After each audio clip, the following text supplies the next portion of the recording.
இந்த அக்கா அவங்க தான் கோலம்லாம் போட்டாங்க. அவ்வளோ சூப்பராக போட்டிருந்தாங்க எல்லா கோலமேவும். இந்த கோலம்லாம் எப்படி இருந்துச்சுன்னு சொல்லிட்டு கீழே கமெண்ட் பண்ணுங்கள். நைட்டு பார்த்தீங்கன்னா எல்லாருமே வெளியே நின்றுட்டு ஜாலியாக விளாண்டுட்டு இருந்தோம் கோலம் போட்டுட்டு.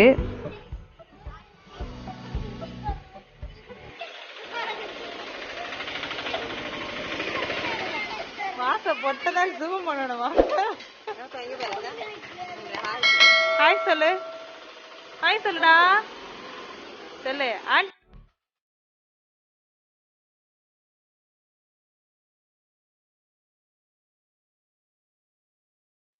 அவ்வளோதான், கோலம்லாம் போட்டு முடிச்சாச்சு. மழை வராமல் இருந்தால் ரொம்ப நல்லாயிருக்கும். அதே மாதிரி மழை வராமல் தான் இருந்தது. இது பார்த்தீங்கன்னா மறுநாள் மார்னிங் எடுத்தது. மறுநாள் காலையில் எழுந்ததுமே பார்த்தீங்கன்னா டீ வச்சிட்ருக்கேன் ஒரு அடுப்பில். இந்த சைட் பார்த்தீங்கன்னா உளுந்த வடைக்காக உளுந்தை வந்துட்டு ஊற போட்டு வச்சுருக்கேன். கிட்டத்தட்ட ஒரு 2 ஹவர் கிட்டக்க இது நல்லாவே ஊறட்டும். ஸோ வந்துட்டு இது வந்துட்டு ஒரு ஓரமாக எடுத்து வச்சிடலாம். இது கூடவே பார்த்தீங்கன்னா சைட் பை சைடாக குலோப் ஜாமுனுக்கு மாவை வந்துட்டு மிக்ஸ் பண்ணிக்கிட்டு இருக்கோம். ஏதாச்சும் ஸ்வீட் பண்ணணும்னு நினச்சோம் அப்படின்னா நம்ம குலோப் ஜாமுன் வந்துட்டு ஈஸியாக நம்ம வீட்டிலேயே ப்ரிப்பேர் பண்ணிடலாம். டீ குடிச்சு முடிச்சுட்டு குலோப் ஜாமுன் வந்துட்டு உருண்டையெல்லாம் பிடிச்சி எடுத்துக்கலாம். நான் வந்துட்டு நீ குலோப் ஜாமுன் வந்துட்டு பார்த்தீங்கன்னா பால் ஊற்றி லைட்டாக பிசைஞ்சு அதுக்கப்புறமா தண்ணி ஊற்றிட்டு குட்டி குட்டி உருண்டையாக நான் பிடிச்சி எடுத்திருக்கேன். இப்போ பார்த்தீங்கன்னா மட்டன் வந்துட்டு வாஷ் பண்ணிக்கிட்டு இருக்கேன். மட்டன் பார்த்தீங்கன்னா கிட்டத்தட்ட ஒரு 3/4 kg அளவுக்கு எடுத்திருந்தோம். ஸோ வந்துட்டு 2ஆக டிவைட் பண்ணிவிட்டு நான் பாதி வந்துட்டு பொரியலுக்கும் பாதி வந்துட்டு குழம்புக்கும் பண்ணுறதுக்காக கழுவி வைக்கிட்டு இருக்கேன். நல்லா ஒரு கிட்டத்தட்ட ஒரு 4-5 டைம் கிட்டக்க வாஷ் பண்ணி எடுத்துக்கலாம் மட்டனை. இப்போது மட்டனுக்கு தேவையான வெங்காயம் தக்காளி எல்லாத்தையுமே கட் பண்ணி எடுத்துக்கலாம். நான் வந்துட்டு இன்றைக்கி சூப்பு ப்ரிப்பேர் பண்ண போகிறேன். ஸோ அதுக்காக தான் வெங்காயம் தக்காளி எல்லாத்தையுமே கட் பண்ணி எடுத்திருக்கேன். மட்டன் வாங்குறப்ப பார்த்தீங்கன்னா இந்த மாதிரி கொஞ்சமாக மட்டும் சூப் பண்ணி எடுத்துக்கலாம். இதுக்கு பார்த்தீங்கன்னா ஒரு குக்கர் அடுப்பில் வச்சுருக்கேன். குக்கர் நல்லா ஹீட் ஆனதும் தேவையான அளவுக்கு நல்லெண்ணெய் சேர்த்துருக்கேன். எண்ணெய் நல்லா ஹீட் ஆனதும் கட் பண்ணி வச்சுருக்க வெங்காயத்தையும் கொஞ்சமாக மட்டும் கொத்தமல்லியும் ஆட் பண்ணிவிட்டு இது கூடவே ஒரே ஒரு தக்காளியை மட்டும் ஆட் பண்ணி எடுத்துக்கலாம். எல்லாத்தையும் சேர்த்ததுக்கப்புறமா நல்லா கலந்து விட்டுக்கோங்க. இப்போ வெங்காயம் தக்காளி நல்லா சாஃப்டானதும் 1/4 டீஸ்பூன் அளவுக்கு மஞ்சள்தூளும் ஒரு டேபிள் ஸ்பூன் அளவுக்கு சீரகத்தூளும் மட்டும் ஆட் பண்ணிக்கலாம். லாஸ்ட்டாக பார்த்தீங்கன்னா பெப்பர் ஆட் பண்ணிப்போம். ஸோ வந்துட்டு இது ரெண்டையும் சேர்த்ததுக்கப்புறமா எல்லாத்தையும் ஒருக்கா நல்லா கலந்து விட்டுக்கோங்க. அதோட பச்சை ஸ்மெல் போகிற அளவுக்கு எண்ணெயிலே கொஞ்சம் நேரம் வதங்கட்டும். இது கூடவே நம்ம வாஷ் பண்ணி வச்சுருக்க மட்டனையும் ஆட் பண்ணிக்கலாம். நம்ம இந்த மாதிரி குழம்பு செய்கிறப்ப கொஞ்சமாக சூப் பண்ணி அதை குழந்தைங்களுக்கு கொடுத்தோம் அப்படின்னா ஹெல்தி தான். ஸோ நீங்களும் மட்டன் எடுத்துருந்தீங்க அப்படின்னா இந்த மாதிரி சூப் பண்ணி குழந்தைங்களுக்கு கொடுங்க. மட்டன் நல்லா எண்ணெயிலே வதங்கி தண்ணி விட்டு வந்துருச்சு. இப்போ உங்கள் சூப்புக்கு தேவையான அளவுக்கு தண்ணியும் ஆட் பண்ணிவிட்டு ஒரு 4-5 விசில் போட்டு நம்ம எடுத்துக்கலாம். இந்த சைட் பார்த்திங்கன்னா ஈரல் கிரேவி பண்ணுறதுக்காக கடாய் அடுப்பில் வச்சுருக்கேன். எண்ணெய் நல்லா ஹீட் ஆனதும் கொஞ்சமாக மட்டும் சோம்பு சேர்த்துருக்கேன். இது கூடவே கருவேப்பிலையும் பச்சை மிளகாவையும் ஆட் பண்ணிவிட்டு கொஞ்சமாக கொத்தமல்லியும் சேர்த்துட்டு கட் பண்ணி வச்சுருக்க வெங்காயத்தையும் ஆட் பண்ணிவிட்டு எல்லாத்தையும் ஒருக்கா நல்லா கலந்து விட்டுக்கோங்க. வெங்காயம் நல்லா சாஃப்டானதும் கட் பண்ணி வச்சுருக்க ஒரு தக்காளியும் இது கூட ஆட் பண்ணிக்கலாம். கிரேவிக்கு தேவையான அளவுக்கு உப்பையும் ஆட் பண்ணிக்கோங்க.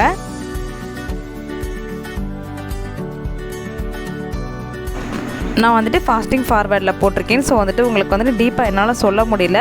செப்பரேட்டாக தனியாக வீடியோ வேணும் அப்படின்னா நீங்கள் கீழே கமெண்ட் பண்ணுங்கள், நான் உங்களுக்கு வீடியோ அப்லோட் பண்ணுறேன். இப்போ நம்ம கழுவி வச்சுருக்க ஈரலையும் இது கூட ஆட் பண்ணிக்கலாம். ஈரல் பார்த்திங்கன்னா வேகிறதுக்கு ரொம்ப டைம் எடுக்காது. ஈரல் சேர்த்ததுக்கப்புறமா எல்லாத்தையும் ஒருக்கா நல்லா கலந்து விட்டுருங்க. ஈரலோட கலர் வந்துட்டு மாறி வந்ததும் இது கூடவே ஒரு 3 டேபிள் ஸ்பூன் அளவுக்கு மட்டன் மசாலா தான் ஆட் பண்ணியிருக்கேன். இது பார்த்திங்கன்னா கடையில் வாங்கின மட்டன் மசாலா தான். மட்டன் மசாலா சேர்த்துட்டு நல்லா சுருள வதக்கி எடுத்துக்கோங்க. ஒரு 3 டேபிள் ஸ்பூன் அளவுக்கு மட்டும் தேங்காய் பேஸ்ட் ஆட் பண்ணியிருக்கேன். தேங்காய் கூட பார்த்திங்கன்னா இஞ்சியும் வெள்ளைப்பூடும் சேர்த்து ஆட் பண்ணியிருக்கேன். ஸோ அதில் வந்துட்டு ஒரு 3 டேபிள் ஸ்பூன் அளவுக்கு சேர்த்துட்டு எல்லாத்தையும் ஒருக்கா நல்லா கலந்து சுருள இறக்கணும் அப்படின்னா ஈரல் கிரேவி வந்துட்டு சூப்பராக ரெடி ஆயிரும். இந்த சைட் பார்த்திங்கன்னா விசில் எல்லாம் போயிடுச்சு. கறியும் பார்த்திங்கன்னா நல்லா பஞ்சு மாதிரி வெந்துருச்சு. இதில் பாதி எடுத்து நம்ம சூப்புக்கு எடுத்து வச்சுக்கலாம். இப்போ பார்த்திங்கன்னா நம்ம அரைச்சி வச்ச தேங்காய் இஞ்சி பூண்டு பேஸ்ட்டை இது கூட ஆட் பண்ணிக்கோங்க. எல்லாத்தையும் ஒருக்கா நல்லா கலந்துட்டு வீட்டில் அரைச்ச குழம்பு மிளகாய் பொடி பார்த்திங்கன்னா ஒரு 3 டேபிள் ஸ்பூன் கிட்டக்க நான் ஆட் பண்ணியிருக்கேன்.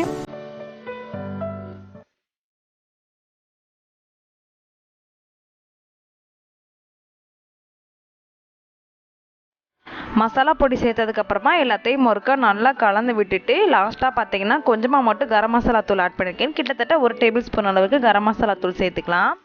நம்ம வந்துட்டு ஸ்பைசஸ் எதுவும் சேர்க்கல. ஸோ வந்துட்டு கரம் மசாலா மட்டும் சேர்த்துட்டோம் அப்படின்னா சூப்பராக இருக்கும். இது பார்த்தீங்கன்னா சிம்பிளான மட்டன் குழம்பு தான், ஆனால் அட்டகாசமாக இருக்கும். சூப்பை எடுத்ததுக்கப்புறமா கொஞ்சமாக பெப்பர் மட்டும் சேர்த்துட்டு நல்லெண்ணெய் ஊற்றி குடிச்சிட்டோம். அவ்வளோ டேஸ்ட்டாக இருந்தது. இந்த சைடு பார்த்தீங்கன்னா ஈரல் கிரேவியுமே நல்லா ரெடி ஆயிருச்சு. நல்லா சுருள வதக்கி சுக்கா மாதிரி ரெடி பண்ணிட்டோம். நெக்ஸ்ட்டு பார்த்தீங்கன்னா குலோப் ஜாமுனுக்கு வந்துட்டு உருண்டையெல்லாம் ரெடியாக இருக்குது. கடாயில் எண்ணெய் சேர்த்ததுக்கப்புறமா எண்ணெய் நல்லா காஞ்சதும் நம்ம எடுத்து வச்சுருக்க உருண்டை எல்லாத்தையுமே இதில் போட்டு பொன்னிறமாக பொரித்து எடுத்துக்கலாம். ஃப்ளேம் பார்த்தீங்கன்னா மீடியம் ஃப்ளேம்லேயே வச்சுக்கோங்க. குலோப் ஜாமுன் மிக்ஸ் வந்துட்டு ரொம்பவும் கரைஞ்சிடக்கூடாது. ஸோ நீங்கள் பார்த்து பொன்னிறமாக ஆகிற அளவுக்கு பொரித்து எடுத்துக்கோங்க.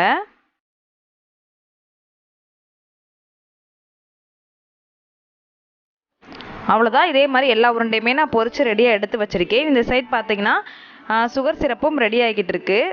அதில் வந்துட்டு ஒரு 2 ஏலக்காய் தட்டி போட்டு சுகர் சிரப்பை ரெடி பண்ணி எடுத்துடலாம். இது கூடவே பார்த்தீங்கன்னா மட்டன் குழம்பு நல்லா வெந்து வந்துருச்சு. இப்போ லாஸ்ட்டாக வந்துட்டு இதுக்கு தாளிப்பு கொடுத்துடலாம். கடாய் அடுப்பில் வச்சுட்டு தேவையான அளவுக்கு நல்லெண்ணெய் சேர்த்துருக்கேன். எண்ணெய் நல்லா ஹீட் ஆனதும் கொஞ்சமாக சோம்பு சேர்த்துருக்கோங்க. நான் வந்துட்டு பெரும்பாலும் பட்டை கிராம்பு இதெல்லாம் வந்துட்டு சேர்க்க மாட்டேன். இந்த மெத்தடில் வச்சோம் அப்படின்னா கறி குழம்பு சூப்பராக இருக்கும். சோம்பு நல்லா பொரிஞ்சதும் வெங்காயமும் கொத்தமல்லியும் சேர்த்துட்டு எல்லாத்தையும் ஒருக்கா நல்லா கலந்து விட்டுட்டு இந்த தாளிப்பு வந்துட்டு நம்ம கறி குழம்புல ஆட் பண்ணிக்கலாம். இது பார்த்தீங்கன்னா பார்க்க சிம்பிளாக தான் இருக்கும், பட் டேஸ்ட் பார்த்தீங்கன்னா அட்டகாசமாக இருக்கும். இன்னும் நம்ம பட்டை கிராம்பு ஏலக்காய் எதுவுமே சேர்க்கல. குழம்பு அவ்வளோ சூப்பராக இருக்கும். நீங்கள் ஒன்ஸ் இந்த மாதிரி நீங்கள் ட்ரை பண்ணி பாருங்கள். கறி குழம்பு வந்துட்டு இப்போ மணக்க சூப்பராக ரெடி ஆயிடுச்சு. இந்த சைட் பார்த்தீங்கன்னா ஜீரா சிரப்பும் ரெடி ஆயிடுச்சு. நம்ம குலோப் ஜாமுன் மிக்ஸோட ஊற்றி வச்சிடலாம் ஆறுனதுக்கப்புறமா. இது கூடவே பார்த்தீங்கன்னா சைட் பை சைடாக உளுந்தும் ஊறிடுச்சு. ஸோ மிக்சியில் போட்டு இதை அரைச்சி எடுத்துக்கலாம். உளுந்த மாவு நல்லா அரைச்சி எடுத்தாச்சு. தண்ணி தெளித்து ஆட்டி நம்ம எடுத்து வச்சுக்கலாம். ரொம்பவும் தண்ணி சேர்த்துறாதீங்க. இது கூடவே 1 டேபிள் ஸ்பூன் அளவுக்கு மிளகு சேர்த்துருக்கேன். கொஞ்சமாக கருவேப்பிலை, கொத்தமல்லி, பச்சை மிளகாய் ஆட் பண்ணிக்கோங்க. குட்டி குட்டியாக கட் பண்ண வெங்காயத்தையும் இது கூட சேர்த்துக்கலாம். வடைக்கு தேவையான அளவுக்கு உப்பையும் ஆட் பண்ணிவிட்டு லாஸ்ட்டாக பார்த்தீங்கன்னா ஒரு 2 டேபிள் ஸ்பூன் அளவுக்கு அரிசி மாவு சேர்த்துக்கோங்க. எதுக்காக அரிசி மாவு சேர்க்குறோன்னு பார்த்தீங்கன்னா உளுந்த வடை நல்லா கிறிஸ்பியாக இருக்கும். ஸோ அதுக்காக அரிசி மாவு சேர்க்குறோம். அரிசி மாவு சேர்த்ததுக்கப்புறமா எல்லாத்தையும் ஒருக்கா நல்லா கலந்து விட்டுக்கோங்க. பாருங்கள், இந்த அளவுக்கு வந்துட்டு பதம் கரெக்டாக இருக்கணும். அப்போ தான் வடை எடுத்து போடுறப்ப கரெக்டாக இருக்கும். ரொம்பவும் வந்துட்டு தண்ணியாக பிசைஞ்சிடக்கூடாது. இப்போ நம்ம வடையை போட்டு எடுத்துடலாம். கடாய் அடுப்பில் வச்சுட்டு எண்ணெய் வச்சுருக்கேன். எண்ணெய் நல்லா ஹீட் ஆனதும் 2 வடையாக நம்ம போட்டு எடுத்துக்கலாம். நம்ம மாவு மட்டும் கரெக்டாக ஆட்டிட்டோம் அப்படின்னா சூப்பராக வடை வந்துட்டு வந்துடும். உளுந்த வடை பார்த்தீங்கன்னா அவ்வளோ சூப்பராக இருந்தது. நல்லா கிறிஸ்பியாகவும் இருந்தது.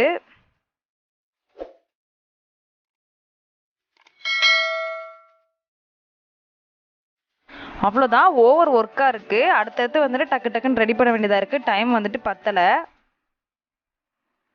இப்போ பாருங்கள், ஒரு சைடு வந்து நல்லா கோல்டன் ப்ரௌன் ஆயிடுச்சு. வடை பாருங்கள் அவ்வளோ சூப்பராக இருக்குது. இதே மாதிரி எல்லா வடையும் நான் போட்டு எடுத்து ரெடியாக வச்சுட்டேன். இப்போ பார்த்தீங்கன்னா இட்லி ஊற்றணும். ஸோ வந்துட்டு இதுக்கு இட்லி பாத்திரத்தை அடுப்பில் வச்சுட்டு கொஞ்சமாக தண்ணி சேர்த்துருக்கேன். தண்ணி நல்லா கொதிச்சதும் நம்ம பிளேட்டில் எண்ணெய் தடவி இட்லி ஊற்றி வச்சுருக்கோம். அவ்வளோதான், 2 ஈடு வந்துட்டு இட்லி ஊற்றியாச்சு. ஸோ வந்துட்டு இது ஒரு 15 நிமிஷத்துக்கிட்டக்க நல்லா வெந்துருச்சு. இப்போ நம்ம இட்லி எல்லாத்தையுமே இன்னொரு பாத்திரத்தில் மாற்றி எடுத்து வச்சுக்கலாம். இந்த சைட் பார்த்தீங்கன்னா சிக்கன் 65க்கு மசாலா எல்லாம் பெரட்டி ரெடியாக இருக்குது. சிக்கன் 65 மசாலா எப்படி ப்ரிப்பேர் பண்ணணும்னு சொல்லிட்டு ஆல்ரெடி ஒரு வீடியோ போட்டிருக்கேன். வீடியோட லிங்க் பார்த்தீங்கன்னா டெஸ்கிரிப்ஷனில் இருக்குது. தேவைப்படுறவங்க செக் பண்ணி பார்த்துக்கோங்க. கிட்டத்தட்ட அது வந்துட்டு ஒரு 2 ஹவர் கிட்டக்க நல்லா ஊறிடுச்சு. ஸோ எண்ணெயில் வந்துட்டு இப்போ பொரிச்சு எடுத்துக்கலாம்.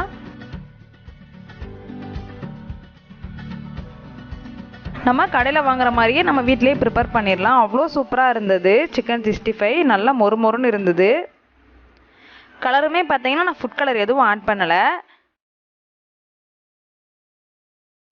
அவ்வளோதான், சிக்கன் 65 பார்த்தீங்கன்னா ரெடி ஆயிருச்சு. இந்த சைட் பார்த்தீங்கன்னா இட்லியும் சாஃப்டாக ரெடி ஆயிருச்சு. இனி நம்ம சாப்பிட வேண்டிய வேலை தான். சாமி கும்பிட்டு முடிச்சுட்டு நம்ம சாப்பிடலாம். சாமிக்கு படைச்சிட்டு அதுக்கப்புறமா நம்ம சாப்பிட போகிறோம். இன்றைக்கி பார்த்தீங்கன்னா மார்னிங்கே வந்துட்டு குலோப் ஜாமுன் வந்துட்டு ஸ்வீட்காக பண்ணியிருந்தேன். இது கூடவே உளுந்த வடை, ஈரல் கிரேவி, தென் வந்துட்டு சிக்கன் 65, இட்லி, கறி குழம்பு. அவ்வளோதான்.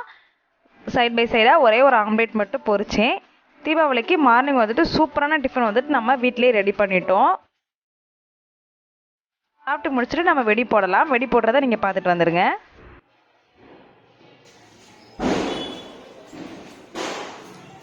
ஏன் இவ்வளோ ஹாப்பி தீபாவளி போடுங்க.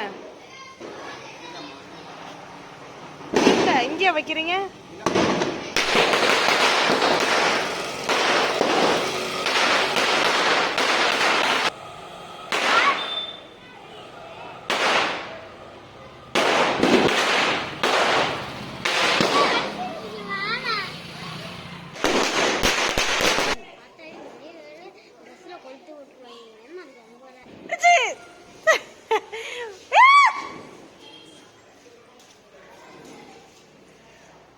பிடிச்சிருச்சு.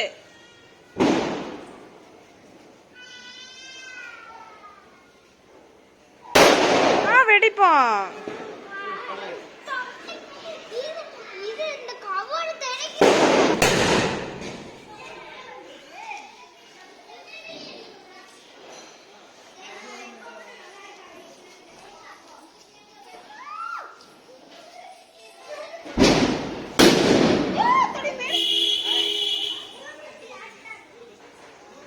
பார்த்துமா டக்குன்னு ஓடியாந்துரு.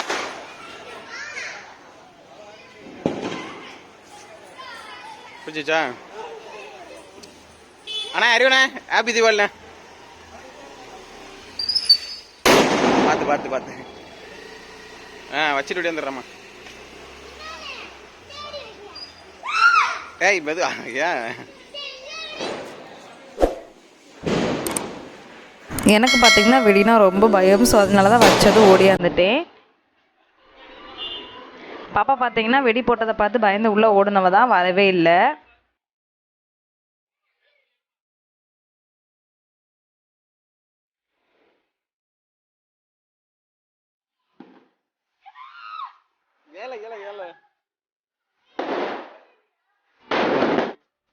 எல்லாரும் தீபாவளியை சூப்பராக என்ஜாய் பண்ணியிருப்பீங்க. நாங்களுமே சூப்பராக என்ஜாய் பண்ணோம். எங்களுக்கு வந்துட்டு இந்த தீபாவளி சூப்பராக போச்சு.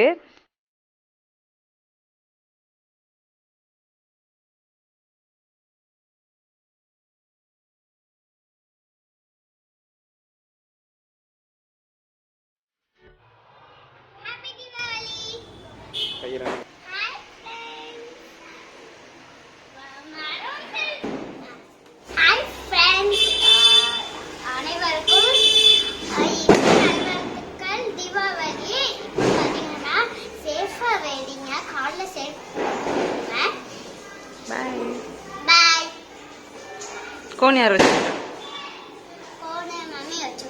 கை கட்டுங்க பார்ப்போம். சூப்பர். வீடியோ பார்த்தீங்கன்னா ரொம்ப லென்த்தாக போகிறனால பார்ட் 2 வந்துட்டு நெக்ஸ்ட் வீடியோவில் நான் கண்டிப்பாக அப்லோட் பண்ணுறேன். நீங்களும் மறக்காமல் பாருங்கள். இந்த வீடியோ உங்களுக்கு பிடிச்சிருக்கும் நான் நம்புறேன். என்னோடய வீடியோ உங்களுக்கு பிடிச்சிருந்துச்சு அப்படின்னா என்னோடய சேனலை லைக், ஷேர், கமெண்ட் பண்ணிக்கோங்க. கூடவே பக்கத்தில் இருக்க பெல் ஐக்கானையும் கிளிக் பண்ணிக்கோங்க. அப்போ தான் நான் போடுற வீடியோ எல்லாமே நோட்டிஃபிகேஷனில் வரும். நீங்களும் வீடியோவை மிஸ் பண்ணாமல் பார்ப்பீங்க. அடுத்த ஒரு சூப்பரான ரெசிபி, சூப்பரான கண்டென்ட்டோட நான் உங்களை மீட் பண்ணுறேன். அது வரைக்கும் பாய்.